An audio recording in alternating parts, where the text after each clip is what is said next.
Hi guys. कल रात मैंने यूट्यूब पे पोस्ट किया था कि बजाज फाइनेंस का रिजल्ट आया है और इसके बारे में डिस्कस करूंगा मैं कल। तो मैंने बजाज फाइनेंस का प्रेजेंटेशन देखा, उनका रिजल्ट्स देखा और उनकी कॉन कॉल भी हुई थी, कॉन्फ्रेंस कॉल भी हुई थी।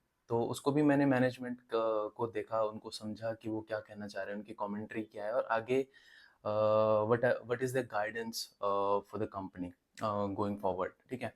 तो एज ऑलवेज थोड़ा सा बिजनेस मॉडल समझेंगे इसका, देखेंगे बिजनेस करता क्या है, क्योंकि होता क्या है बहुत सारे ट्विटर पे, एक्स पे, यूट्यूब पे और सोशल मीडिया प्लेटफॉर्म पे बहुत सारे लोग आते हैं। रिजल्ट आते ही मतलब आपको आधे घंटे के अंदर बहुत सारे लोग वीडियोस अपलोड करते हुए मिल जाएंगे कि इसका नेट प्रॉफिट इतना आया है, इसका टॉप लाइन इतना ग्रो किया है, ऑपरेटिंग लेवरेज मिला है, ये मिला है, वो मिला है, नंबर्स दे के चले जाएंगे। तो मुझे ये लगता है कि जो आपका ऑडियंस है, जो इनका ऑडियंस है, क्या उन्हें नंबर पढ़ना नहीं आता है? बिकॉज जो पब्लिकली लिस्टेड कंपनीज हैं वो तो सबके लिए अपना नंबर रिलीज करती है ना, रिजल्ट बहुत सेलेक्ट ग्रुप ऑफ इन्वेस्टर्स के लिए तो कंपनीज रिजल्ट अनाउंस नहीं करती हैं। तो क्या फायदा हो रहा है, क्या वैल्यू एडिशन हो रहा है? आप सेम नंबर्स को अपना वीडियो बना के अपलोड कर रहे हैं तो कोई डिफरेंस, कोई वैल्यू जनरेट तो नहीं कर रहे हो आप। तो आप समझाओ बिजनेस कैसा काम कर रहा है और उसको क्लब करो मैनेजमेंट की कमेंट्री के साथ। मुझे वो वे ठीक लगता है और उसी के अकॉर्डिंग मैं बात करूंगा आज। तो सबसे पहले हम समझते हैं बिजनेस मॉडल। इस कंपनी का बिजनेस मॉडल क्या है। तो बेसिकली जो कंपनी ये काम करती है, बजाज फाइनेंस, आप सबको पता होगा, ये बजाज होल्डिंग्स का ही एक सब्सिडियरी है। इनका होल्डिंग स्ट्रक्चर बहुत कॉम्प्लिकेटेड है, बिकॉज बजाज होल्डिंग्स जो BHIL है, बजाज होल्डिंग्स एंड इन्वेस्टमेंट्स, वो उसके अंदर भी तीन कंपनीज आती हैं। उनमें से एक है बजाज फिनसर्व, उसके अंदर आती है बजाज फिनसर्व के अंदर आती है बजाज फाइनेंस, और बजाज फाइनेंस के अंदर आती है Bajaj securities and Bajaj housing finance limited. तो ये बजाज फाइनेंस का रिजल्ट मैं डिस्कस कर रहा हूँ। तो इनके कुछ, अगेन फाइनेंस का है, फाइनेंशियल इंस्टीट्यूशन है, मैं अपनी वीडियोस में बहुत बारी फाइनेंस के कंपनीज को डिस्कस करता हूँ। तो इनका बेसिक बिजनेस मॉडल क्या होता है? मार्केट से पैसा उठाना, चाहे वो मनी मार्केट हो, चाहे वो कमर्शियल बोरोविंग हो, चाहे डेट हो, चाहे दूसरे बैंक से पैसा लेना हो, या फिर डिपॉजिट्स के थ्रू पैसा रेज करना हो। ये पैसा वहाँ से उठाते हैं और कस्टमर्स को देते हैं। तो बहुत सारे इनके प्रोडक्ट स्वीट में बहुत सारे प्रोडक्ट्स हैं। तो कंज्यूमर्स की अगर हम बात करें, कंज्यूमर्स के लिए क्या क्या है, तो ये मोस्टली ना मास एफ्लुएंट कस्टमर्स और उनसे अबव जो कस्टमर्स होते हैं उनको ही टारगेट करते हैं। ये बहुत ज़्यादा रूरल में नहीं घुसते हैं इतना, जो गरीब जिनको माइक्रो फाइनेंस चाहिए होता है उनको इतना नहीं जाते हैं। तो सपोज कंज्यूमर ड्यूरेबल आपको लेना है, कंज्यूमर आप एक मिडिल क्लास इनकम में है, एफ्लुएंट कस्टमर्स हैं, जो जिनका रीपेमेंट साइकिल ठीक होता है, जो अपने लोन में कम डिफॉल्ट करेंगे। तो कंज्यूमर ड्यूरेबल लोन हो गया, डिजिटल डिजिटल प्रोडक्ट लोन हो गया आपका, चाहे वो थ्री व्हीलर फाइनेंसिंग हो, टू व्हीलर फाइनेंसिंग हो, ये सब आपका कंज्यूमर में आता है। आपको चाहे रिटेल स्पेंडिंग करने के लिए कोई लोन चाहिए तो वो भी आपका EMI कार्ड्स आपको चाहिए तो वो कंज्यूमर के प्रोडक्ट सेगमेंट में आ गया। दूसरा इनका है SME सेगमेंट। SME सेगमेंट में क्या करते हैं, वर्किंग कैपिटल लोन्स प्रोवाइड करते हैं। अनसिक्योर्ड भी होते हैं वो, सिक्योर्ड भी होता है। तो वर्किंग कैपिटल लोन्स क्या होता है, किसी भी बिजनेस को रन करने के लिए मोस्टली SME पे, SME का ही सेगमेंट की मैं बात कर रहा हूँ। तो छोटी कंपनीज को ना वर्किंग कैपिटल मैनेज करने में दिक्कत होती है, उनको कंसिस्टेंटली फंड्स चाहिए होते हैं ताकि वो अपना day to day operation manage कर सके। वर्किंग कैपिटल को यही इसीलिए कहते हैं कि उनको वर्किंग कैपिटल होता ही है, चाहे वो ताकि कोई भी एक बिजनेस है वो अपनी नॉर्मल बिजनेस एक्टिविटीज को करता रहे। उसको ऐसा नहीं है कि कैश फ्लोज पे अगर अचानक 2 महीने के लिए खत्म हो गया तो बिजनेस को बंद करके ना बैठना पड़े। अपना वर्किंग कैपिटल रोटेट करता है वो, उसी से धंधा भी करता है, उसी से बिजनेस भी करता है। ये SME सेगमेंट में है। और इसमें बहुत सारे मेडिकल इक्विपमेंट फाइनेंसिंग आता है, कार फाइनेंसिंग आता है, सिक्योर्ड बिजनेस लोन्स आता है, और इन्होंने नया प्रोडक्ट इसमें लॉन्च किया कमर्शियल व्हीकल लोन्स का। तो उसमें उसको फाइनेंसिंग करते हैं कमर्शियल व्हीकल की, SME सेगमेंट में है ये। थर्ड सेगमेंट में इनका बात करें कमर्शियल, यहाँ पे SME भी B2B होता है मोस्टली, और कमर्शियल तो B2B ही होता है। ये IPO फाइनेंसिंग करते हैं, debt against securities, loans against securities provide करते हैं। सपोज किसी कोई कंपनी है, वो उसको अर्जेंटली इमीडिएटली फंड्स चाहिए, लेकिन वो उसको अपना इक्विटी भी डाइल्यूट नहीं करना है, तो वो क्या करता है, सपोज कुछ पोर्शन ऑफ अपने एसेट शेयर्स को वो कंपनी के पास जाके प्लेज करता है। सपोज कोई कंपनी है, उसने उसको पैसा चाहिए, वो 1 लाख शेयर्स कंपनी के पास, बजाज फाइनेंस के पास आके प्लेज करेगी, बोलेगी आप ये शेयर्स रखो, इसके अगेंस्ट मुझे लोन प्रोवाइड करो, और जब मैं वो लोन सर्विस कर दूं, अपना इंटरेस्ट दे दूं प्रिंसिपल के साथ, तो ये लोन मेरे अनप्लेज कर देना, मुझे वापस दे देना। ठीक है। तो ये कमर्शियल में हो गया। रूरल में वही कंज्यूमर ड्यूरेबल लोन्स, आपका personal loans, salaried personal loans, gold loans, ये रूरल में है। रूरल में इतना ज़्यादा इनका सेगमेंट है नहीं।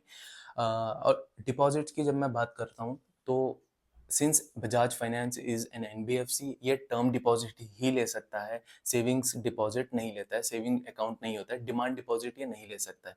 डिमांड डिपॉजिट टर्म डिपॉजिट में डिफरेंस ये होता है, demand deposit you can take the money out and put the money in according to the demand. आपको जब मन आए, सपोज आपका सेविंग्स अकाउंट, आपको मन आया, आपने 100 रुपये कहीं पे कर दिए, 100 रुपये वापस सेविंग्स अकाउंट में डाल दिए, आपकी डिमांड के हिसाब से, मन के हिसाब से होता है। लेकिन टर्म डिपॉजिट में क्या होता है, आपका फिक्स्ड टेन्योर रहता है, फिक्स्ड टर्म होता है, सब फिक्स्ड डिपॉजिट इसका एक बहुत बढ़िया एग्जांपल है। तो एनबीएफसी कोई भी हो, वो सेविंग्स अकाउंट नहीं खोलती है, सेविंग्स अकाउंट नहीं रख सकती है, और कस्टमर से पैसा नहीं ले सकती है सेविंग्स अकाउंट में।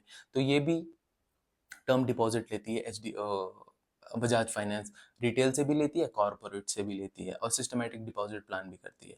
तो अगर इसकी मैं आपको सेगमेंट का प्रपोर्शन बताऊं, तो जो अर्बन मैंने बताया, अर्बन, रूरल, एसएमई, कमर्शियल और मॉर्गेजेस यूजुअली आपके सिक्योर्ड लोन्स होते हैं। तो अर्बन में 34% है, रूरल में 9% है, और एसएमई में 13% इसका एक्सपोजर है, कमर्शियल में भी 13% है, और मॉर्गेजेस में इसका 31% एक्सपोजर है। मीन्स काफ़ी ज़्यादा लोन्स इसके सिक्योर्ड होते हैं। मॉर्गेजेस होता ही यही मतलब है कि कोई कुछ ना कुछ आपका कोलैटरल है, चाहे वो प्रॉपर्टी हो, चाहे वो व्हीकल हो, चाहे वो आपका लीज रेंटिंग डिस्काउंटिंग में आपका कोई कमर्शियल प्रॉपर्टी है जिस पे आप रेंट जनरेट कर रहे हैं, तो वो आप लीज कंपनी के पास जाके उसके अगेंस्ट लोन ले सकते हैं, चाहे वो डेवलपर फाइनेंस हो।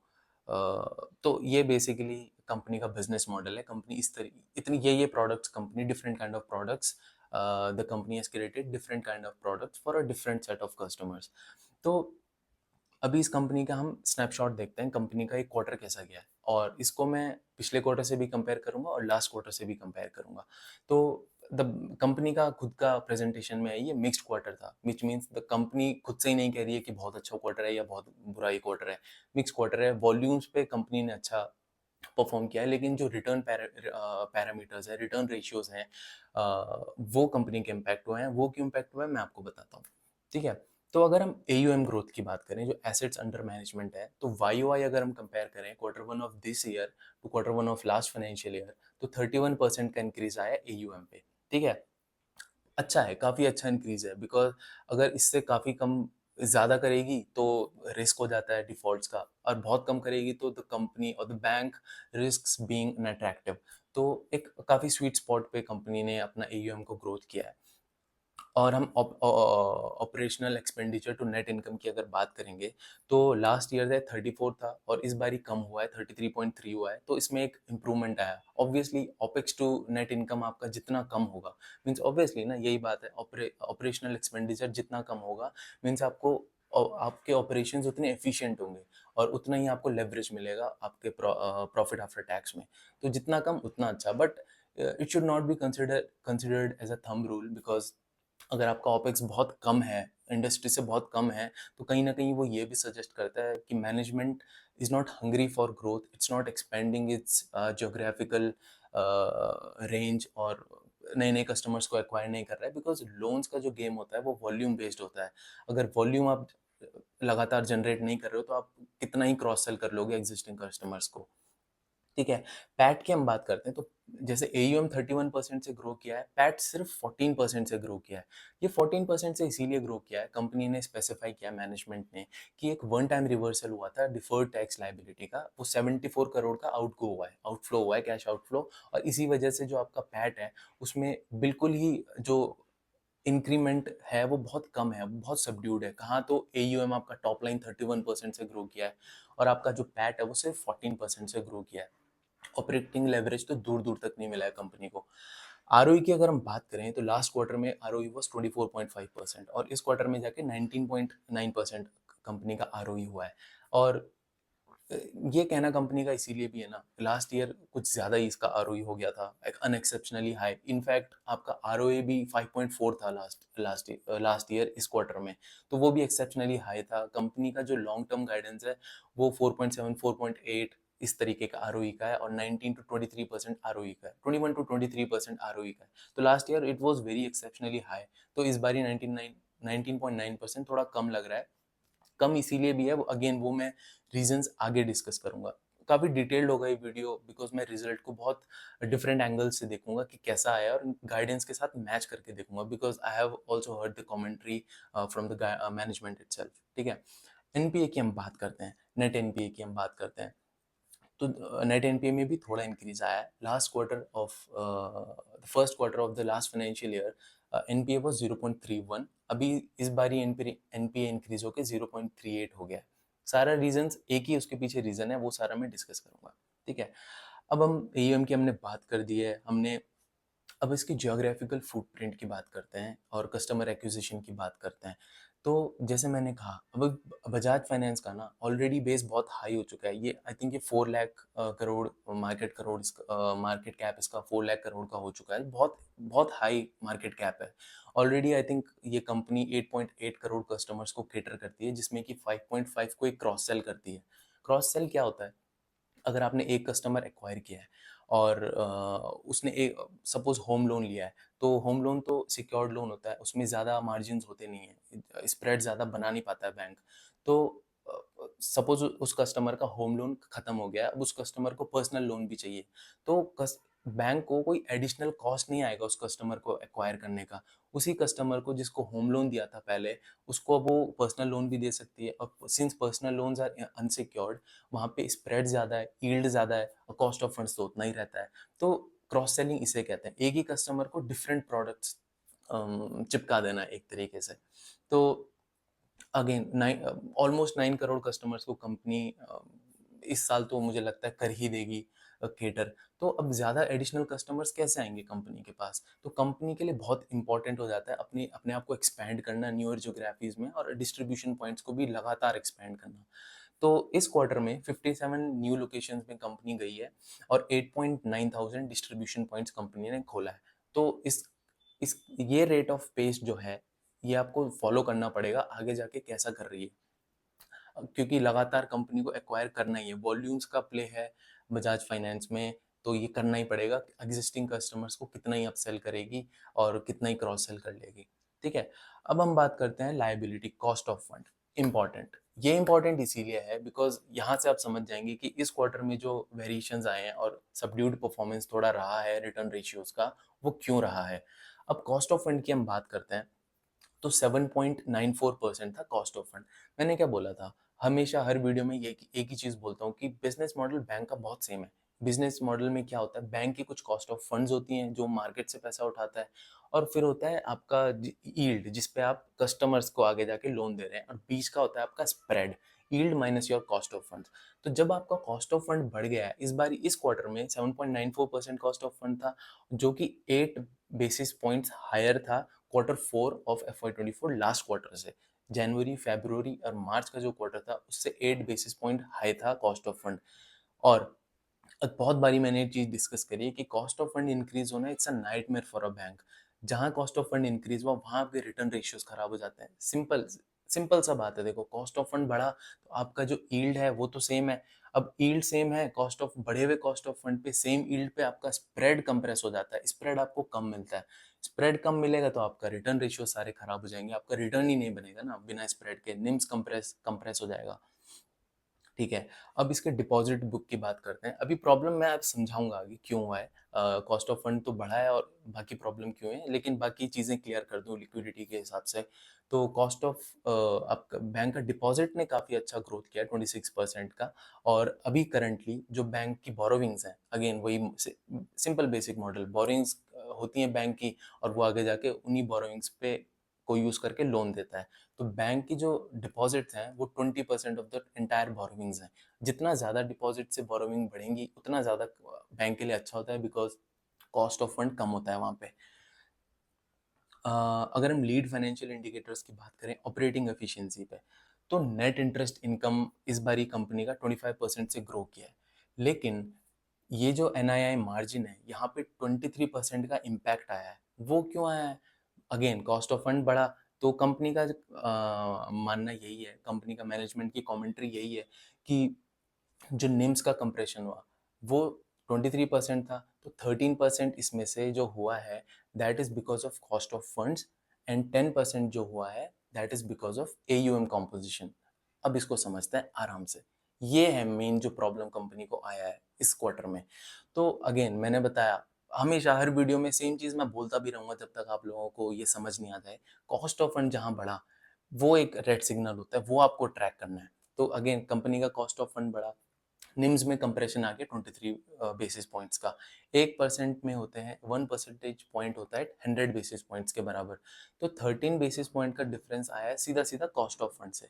तो मतलब आपका कॉस्ट ऑफ फंड इंक्रीज हुआ है, उस वजह से आपका जो निम्स का कंप्रेशन था, नेट इंटरेस्ट मार्जिन का कंप्रेशन था, वो 13 बेसिस पॉइंट्स का हुआ है। और जो आपका 10% है बाकी एयूएम कॉम्पोजिशन का मतलब क्या होता है? सपोज आप पहले हाई यील्डिंग लोन्स प्रोवाइड कर रहे थे कस्टमर्स को, मींस जहाँ पे अनसिक्योर्ड लोन्स थे, कोई कोलैटरल नहीं था उन लोन्स के ऊपर, तो आप ज़्यादा चार्ज कर सकते हो कस्टमर से इंटरेस्ट उन प्रोडक्ट्स पे, उन लोन्स पे। लेकिन कुछ लोन्स ऐसे होते हैं, सपोज आपका लोन्स अगेन प्रॉपर्टी हो गया, हाउस लोन हो गया, व्हीकल फाइनेंस हो गया, वहाँ व्हीकल जब आप एक व्हीकल के लिए लोन्स लेते हो तो उतना ज़्यादा मार्जिन, व्हीकल में तो फिर भी ठीक ठाक मार्जिन होता है, लेकिन हाउस प्रॉपर्टी एलएपी इन लोन्स में ना ज़्यादा मार्जिन नहीं होता है, because these are backed with the collateral. तो यहाँ पे क्या हुआ, एयूएम कंपोजिशन इस तरीके से शिफ्ट हुआ कि जो हाई यील्डिंग प्रोडक्ट्स थे वो कंपनी ने कम बेचे, और जो लो यील्ड वाले प्रोडक्ट्स थे, लो स्प्रेड वाले प्रोडक्ट्स थे, वो कंपनी ने ज़्यादा बेचे। तो जब भी ऐसा मिक्स होता है कॉम्पोजिशन का, तो आपका मार्जिन पे हिट आता है, और वही कंपनी का इस क्वार्टर में आया है। दूसरा बड़ा प्रॉब्लम कंपनी के साथ क्या हुआ है, कंपनी की ना कलेक्शन एफिशिएंसी खराब हो गई है इस क्वार्टर में। और ये भी मैं हमेशा बोलता हूँ, आपको अगर किसी बैंक को आपको ट्रैक करना है और देखना है कि इसका क्रेडिट क्वालिटी कैसा है, सब चीज़ें क्या है, तो आपको सबसे पहले यही देखना पड़ेगा कि इसकी कलेक्शन एफिशिएंसी कैसी है। बिकॉज कलेक्शन एफिशिएंसी इस क्वार्टर में कंपनी की खराब हुई है, तो बहुत सारे 865 करोड़ के जो लोन्स थे ना, वो स्टेज 2 में चले गए स्टेज 1 की जगह। इसको और अच्छे से समझते हैं। 3 टाइप के स्टेजेस होते हैं जब आप लोन्स को बाँटते हैं। तो फर्स्ट स्टेज के जो लोन्स होते हैं, स्टेज 1 पे जो लोन्स होते हैं, they are called performing loans. उनमें कोई प्रॉब्लम नहीं होता है। जो कस्टमर को आपने लोन दिया है, वो टाइमली ईएमआई आपको पे कर रहा है और प्रिंसिपल के साथ। These loans are basically performing, कोई प्रॉब्लम नहीं है उस लोन में। लेकिन जब आपको लगने लगता है कि ओके, ये certain amount of loans of certain customers, यहाँ पे मुझे प्रॉब्लम दिख रहा है, और ये लोन्स अंडर परफॉर्मेंस की तरफ जा रहे हैं, और ये नॉन परफॉर्मिंग हो सकते हैं, और क्रेडिट रिस्क बहुत ज़्यादा बढ़ जाता है उनमें, तो वो स्टेज 2 में चले जाते हैं। स्टेज 1 में तो सारे अच्छे लोन्स हैं, लेकिन जब प्रॉब्लम्स आनी शुरू होती है ना, जब कलेक्शन एफिशिएंसी खराब होती है बैंक की और सबड्यूड रहती है, तो जो काफ़ी सारे स्टेज 1 के लोन्स होते हैं वो स्टेज 2 में एंटर कर जाते हैं। और बैंक का मेन गोल यही होता है कि अपने स्टेज 1 में लोन्स को प्रोटेक्ट करना, स्टेज 2 में स्लिप ना हो, और स्टेज 3 में तो बिल्कुल ना हो, क्योंकि अगर स्टेज 2 से स्टेज 3 पे बैंक लोन्स चले गए, इसका मतलब ये होता है कि वो लोन्स के ऊपर अब कोई ईएमआई नहीं आ रहा है, कस्टमर आपका डिफॉल्ट कर चुका है, and the loans have become non performing assets. Assets bank के लिए लोन्स ही होता है। तो ये प्रॉब्लम आई, तो 865 करोड़ जो लोन थे वो स्टेज 1 में थे पहले, अब वो स्टेज 2 पे चले गए। मीन्स उनमें रिस्क आ गया है। अब कंपनी को ये रिस्क कहाँ से मैनेज करना पड़ेगा? कंपनी को अपने जेब से प्रोवाइड करना पड़ेगा, अपने प्रॉफिट से प्रोवाइड करना पड़ेगा। इसीलिए थोड़ा प्रॉफिटेबिलिटी इस बार कम भी आई है। ठीक है, तो ये मेन प्रॉब्लम हुआ है। और ये हुआ क्यों है? ये हुआ है इलेक्शन की वजह से, कंपनी का कहना ऐसा है। क्योंकि कंपनी ने बोला कि जो 2019 के भी जनरल इलेक्शन हुए थे ना, तो उस बार भी कंपनी ने सेम चीज नोटिस करी थी कि स्टेज 1 से अचानक काफी सारे लोन स्टेज 2 में आ गए हैं, और वो प्रॉब्लम क्रिएट करता है बैंक को। जितना बैंक के लिए सबसे अच्छा ये होता है कि जितना ज्यादा आपका पैसा लोन्स हैं वो स्टेज 1 में ही रहें, 2 और 3, 2 में ना आए, 3 में तो बिल्कुल भी ना आए। बिकॉज 3 में आना मतलब loans have become your essentially the loans have become NPAs. ठीक है, अब क्रेडिट कॉस्ट के ऊपर कंपनी की बात, ये बहुत सारे कंपनी ने लीड फाइनेंशियल इंडिकेटर्स दिए हैं, लेकिन मैं सिर्फ इम्पोर्टेंट बता रहा हूँ from a perspective of a financial institution. तो इस बार क्रेडिट कॉस्ट बैंक की आई है 1.99%। क्रेडिट कॉस्ट क्या होता है कि आपको आपके जितने भी आउटस्टैंडिंग लोन्स थे in a certain period of time, उसमें से कितना आपका लोन लॉसेस हो गए हैं, डिफॉल्ट कर गए हैं, उनके लिए आपको पे करना पड़ेगा। तो वो कितना पोर्शन था out of all the outstanding loans, वो कंपनी का इस बार था 1.99%। और ये ज़्यादा था। और कंपनी का जो लॉन्ग टर्म रेंज है, जो गाइडेड रेंज है, वो कंपनी की है 1.75 टू 1.85%। क्रेडिट कॉस्ट कंपनी का इतना रहना चाहिए कंपनी के हिसाब से। अभी कंपनी क्या कह रही है? Now we turn to the guidance part. Company ये कह रही है कि सितंबर से and specially after H2 means अभी नेक्स्ट क्वार्टर भी कंपनी का ऐसा ही रहने वाला है, लोन लॉसेस थोड़ा हाई होने वाले हैं और स्टेज 2 में एसेट रहने वाले हैं। तो ये मत एक्सपेक्ट करना कि नेक्स्ट क्वार्टर जो रिजल्ट कंपनी डिक्लेयर करेगी आज से 3 महीने बाद मोटा माटी, तो वहां पे कोई बहुत सब्सटेंशियल इंप्रूवमेंट नहीं होगा। अगर इसी हिसाब से रिजल्ट रहने वाला है, कम भी हो सकता है, प्रॉब्लम्स भी आ सकती हैं, लेकिन कंपनी का गाइडेंस ये है कि from H2 of this year FY25 means October November December वाले क्वार्टर से कंपनी, ये जो सारा प्रॉब्लम हुआ है स्टेज 2 का, इलेक्शन की वजह से कलेक्शन एफिशिएंसी खराब हुई है, company is already working on it, ये सारी प्रॉब्लम्स विल नॉर्मलाइज। और H2 के बाद से हमारी गाइडेंस हमने स्टार्टिंग में दी थी वही हम फॉलो करेंगे अब, and we are sticking to it. तो गाइडेंस में कोई चेंज नहीं है, it's just a blip, minor blip जिसे कंपनी ने कहा है। और the company is very hopeful कि इसको कंपनी ठीक करेगी आगे क्वार्टर्स में जाके। तो आई थिंक मैंने सब कुछ बता दिया। टियर 1 कैपिटल, अगर कैपिटल एडिक्वेसी रेशियो की बात करेंगे तो इट्स 21.65। आई थिंक एनबीएफसीज को 15% का सीआरएआर मैनेज करना होता है, कंपनी का अच्छा है, तो कैपिटल एडिक्वेसी भी कंपनी की ठीक है। अब मैं बताता हूँ जो टॉप लाइन, बॉटम लाइन और एसेट क्वालिटी का गाइडेंस क्या है कंपनी का। तो एयूएम ग्रोथ कंपनी कह रही है कि 25 to 27% हम एयूएम ग्रोथ रखेंगे, विच मीन्स आपका जो लोन ग्रोथ है। और दूसरी तरीके से कंपनी ने ये भी कहा है कि जितना भी आपका सिस्टम में क्रेडिट जो डिमांड होगी, जो क्रेडिट फ्लो होगा, जो क्रेडिट ग्रोथ होगा, क्रेडिट ग्रोथ आपको कैसे पता चल सकता है? आई थिंक अभी 13 या 14% का है। आप 2-3 प्राइवेट सेक्टर में बैंक उठा लो टॉप, और 2-3 पब्लिक सेक्टर में टॉप बैंक्स उठा लो, और उनके लोन ग्रोथ को आप एवरेज कर लो, एवरेज आउट कर लो, तो आपको क्रेडिट ग्रोथ मिल जाएगी। सिस्टम की क्रेडिट क्रेडिट ग्रोथ इसे कहते हैं। तो कंपनी ये कह रही है कि जितनी भी सिस्टम की क्रेडिट ग्रोथ होगी, हम उससे ट्वाइस ग्रो करेंगे, 2.2 या 2.3x। तो अगेन अभी 13-14% है क्रेडिट ग्रोथ सिस्टम की, और कंपनी का गाइड करने का है कि 25 to 27% हम क्रेडिट ग्रोथ अपना एयूएम ग्रोथ बना के रखेंगे। और प्रॉफिट ग्रोथ कितनी होगी कंपनी का, जो गाइडेंस है कंपनी का, इट इज बिटवीन 23 to 24%। तो अब ऑपरेटिंग लेवरेज कंपनी को भी नहीं लग रहा है कि हमको मिलेगा, which is fine, which is okay, as long as the company stays to its guidance, because guidance काफी अच्छी है कंपनी की। और जीएनपीए हमारा रहेगा, कंपनी ने ऐसा कहा है, 1.2 to 1.4 के बीच में, विच इज वेरी गुड, और बहुत ही मतलब बेस्ट इन द इंडस्ट्री इसका अभी एसेट क्वालिटी है in terms of both GNPA and NNPA. GNPA और एनएनपीए में यही डिफरेंस होता है, GNPA also accounts for the provisions, और नेट में वो प्रोविजंस हटा देता है। एनपीए एनएनपीए कंपनी कह रही है net non performing assets 0.4 to 0.5% की रेंज में रहने वाले हैं, विच इज़ वेरी ग्रेट, बहुत अच्छी एसेट क्वालिटी है। अगर एनपीएज सॉरी एनपीएज आपके 1% से नीचे रहते हैं, और इसके तो 0.5 टू 0.4 टू 0.5 एक गाइड कर रही है, तो it's a good thing.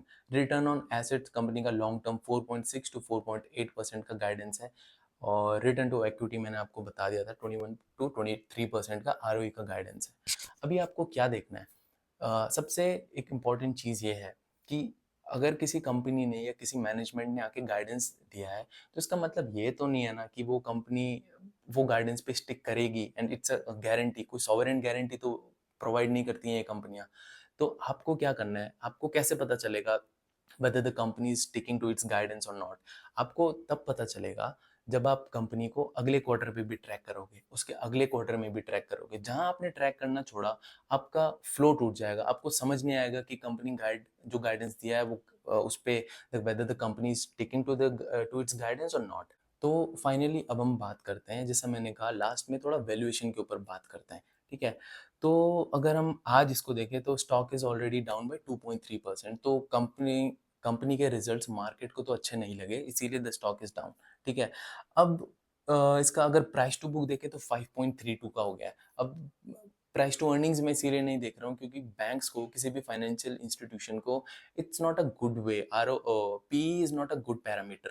P भी एक अच्छा पैरामीटर होता है बिकॉज बैंक्स लेवरेज पे ग्रो करते हैं। और अगर आप इसका आरओई देखेंगे तो आरओई का ऑलरेडी गाइडेंस दिया है कंपनी ने। पीबी इसका देखेंगे 5.32 का है। अब 5.32 का पीबी आपको ज़्यादा ही लगेगा ऑब्वियसली, बट 5.32 का मतलब पर्सनली अगर मैं देखूं 5.58 40% का आरओई कंपनी अगर कोई कर रही है और उसको फिर अगर 5.32 का बैंक को पीबी मिल रहा है तो वो मैं बोलूँगा ठीक है, अच्छे वैल्यूएशन पे है। लेकिन कंपनी का तो 21, 22, 23 इस रेंज में गाइड कर रही है, फिर भी पीबी कंपनी का ज़्यादा है। तो अगर फंडामेंटल इन्वेस्टिंग के हिसाब से मैं बात करूँ तो कंपनी फुली वैल्यूड है इस जंक्शन पे भी। लेकिन लेकिन सी बात ये होती है ना कि कंपनी एक बहुत लार्ज कैप कंपनी है। ऐसा नहीं होगा कि कंपनी में आपने पैसा लगाया तो डूबने का रिस्क बहुत कम है, until unless you are mindlessly buying the stock at a very high price. अगर आप एक रीजनेबल लेवल पे लेंगे तो ऐसा नहीं है, आपको पैसा डाउन साइड आपका बहुत प्रोटेक्टेड रहता है इन कंपनीज में। फिर इन कंपनीज का जो मैनेजमेंट है वो उसने भी अपना क्रेडिबिलिटी दिखाई है, और इतना बड़ा कंपनी तभी वो बना है because the management was credible and management was very proactively expanding it's footprints. तो मैनेजमेंट का क्वालिटी अच्छा है, कंपनी का क्वालिटी अच्छा है, गाइडेंस कंपनी का अच्छा है। फिलहाल एक दो क्वार्टर्स में कंपनी ठीक परफॉर्म नहीं कर रही है और आगे जाके भी एक क्वार्टर दो क्वार्टर में कंपनी का प्रॉब्लम रह सकता है। तो यहाँ पे अगर आपको कोई डीप करेक्शन आता है इस स्टॉक में या फिर मार्केट में डीप करेक्शन आता है तो स्टॉक भी टूटेगा। तो अगर आपको ये 4 या 4.5 के पीबी पे भी मिलता है ना, बिकॉज इसका लास्ट 5 ईयर का मीडियन प्राइस टू बुक है 9%, 9 का। Let me just also look at the PB. हाँ, मीडियन इसका पीबी है, वो प्राइस टू बुक है, प्राइस टू बुक वैल्यू जो है इसकी 8.9 की है। The currently the stock is trading at 5.32 price to book. तो हुआ क्या है ना, बेसिकली इसने ज़्यादा रिटर्न्स बना के नहीं दिए हैं पिछले कुछ टाइम से, क्योंकि जो बैंक का शेयर प्राइस है वो वेट कर रहा है अर्निंग्स को कब मैच करेंगे, क्योंकि इसका पीबी बहुत एक्सपेंड हो चुका था, बहुत वैल्यूएशन बहुत हाई हो चुके थे। अब जाके रीजनेबल हो रहा है, लेकिन पर्सनली अभी भी उतना रीजनेबल नहीं हुआ है। लेकिन एक डीप कट अगर मार्केट में आएगा और ये आपको 4.5 के पीबी पे मिलेगा, then it can be a good investment, particularly for those who do not want risky investments. और उनको बहुत ज़्यादा, अगेन अगर रिस्की इन्वेस्टमेंट नहीं है आपका तो आपको कोई ब्लॉकबस्टर रिटर्न्स भी नहीं मिलने वाले हैं। वो आप हमेशा ध्यान रखना, जितना रिस्क उतना रिटर्न्स आपको मिल सकता है, लेकिन जितना रिस्क उतना रिटर्न आपका जा भी सकता है। तो it can be a good investment at 4.3 P to B, considering the government stays to its guidance. ऐसा नहीं है कि गाइडेंस एकदम company is way off its guidance in a negative sense और स्टॉक टूटे जा रहा है तो फिर तो 3 के प्राइस टू बुक पे भी आ जाएगा। बट अगर गाइडेंस मेंटेन नहीं कर रही है कंपनी, इधर उधर का फालतू का शोर मचा रही है और रिटर्न रेशियो सारे इधर उधर हो गए हैं, गड़बड़ा गए हैं, खराब हो गए हैं, तो कंपनी के लिए प्रॉब्लम है। तो चीप लेने का कोई फायदा नहीं है। तो आपको ये कंपनी ही ट्रैक करनी पड़ेगी, that's the end of it. तो आई थिंक मैंने सारी चीज़ें डिस्कस कर दी हैं इस कंपनी के बारे में। मुझे नहीं लगता अभी कुछ इंपॉर्टेंट है। आपको कुछ वीडियो के बारे में, इस कंपनी के बारे में आपको अगर कुछ समझना है तो आप कमेंट में पूछ सकते हैं, I will be happy to help you. Thank you.